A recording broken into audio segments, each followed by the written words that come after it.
All right, here with the head football coach of the Oscar Smith Tigers, Chris Scott. His team wins it 42-10 at James L. Fry Stadium, defeating their Chesapeake rival, Indian River. Coach, your defense, outside of one series today where they scored a touchdown in the second half, lights out again. I mean, game one, they played very well against Highland Springs. You've been dominant in early district play, and then today I think you hold them under 100 total yards, knowing how explosive they are. Got to be pleased with that?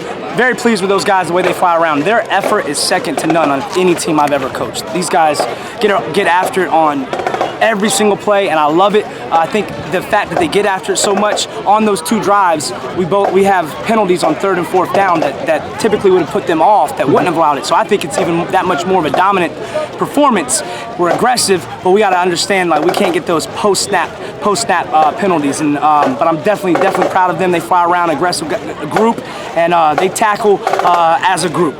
You got playmakers at all three levels, whether it's Ja'Kai Hilliard up front, Malcolm Britt, the ODU committed linebacker, Maurice Freeman on the back end, and others. But to hold Lamarion James, as great as he is, to negative yards for the game, I mean, what's that saying? What was kind of the plan to kind of bottle him up? I think it's a selfless group. I think there were a lot of questions surrounding the outside of our program in regards to maybe who's going to step up and who's going to play this position and who's going to do it. These guys play as a group.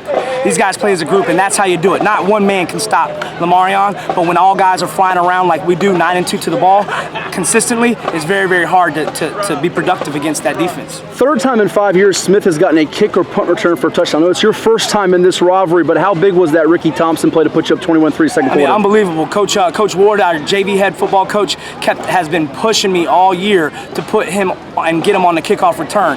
And I said, all right, I'm budging. And so right when that happened, I turned around and looked right down there, and he said, I've been telling you all year. So it was very huge. It was great for us. As you said, explosive playmakers. Who do you kick away from, and who do you kick to? And I think all of those guys are showing that they can take it to the house at any given time. A couple more lecture on. Appreciate the time. The sophomore quarterback for Ethan Vasco. He runs for 2 touchdowns. He shows the wheels there in the 4th quarter. Also about 140 yards passing in the 3rd quarter. What have you seen for him? A lot of rollouts today. He can definitely throw on the run. Guys have nicknamed him Mahomes. He has some beautiful balls on the run.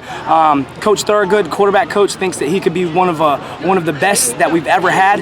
He thinks before it's all said and done, he could be a 4-star, 5-star. And I think he showed it against some great competitive guys that fly around, that he can control a game and dominate one. So if he's nicknamed Mahomes, I guess you'll start him on your fantasy team, I take it. That's right. I need a lot of work on that team, too. Well, lastly, Coach, appreciate the time. You get this win today. It's a big rivalry matchup, 2 of the best in the state, huge crowd atmosphere. What do you take from this game as you move into October? I think that we take away, hopefully, what we keep here is the humidity, and we take away some injuries of trying to stay a little bit healthy. You know, just cramping. I think both sides saw that the humidity was a factor. But what we take away is being able to play in a big-time game. I think look at some of the emotional post-snap penalties that can hurt you in games like this, especially when you get in there playing the Highland Springs and playing in the 11, 12, 13 game, 14 game, 15th game of the season. You don't want those penalties to happen, and we got to take away and watch how that be better there, and so that we can continue again to be more dominant all the way around. Well, great win for Coach Scott and the Tigers. Thank you so much. Congrats. Thank you.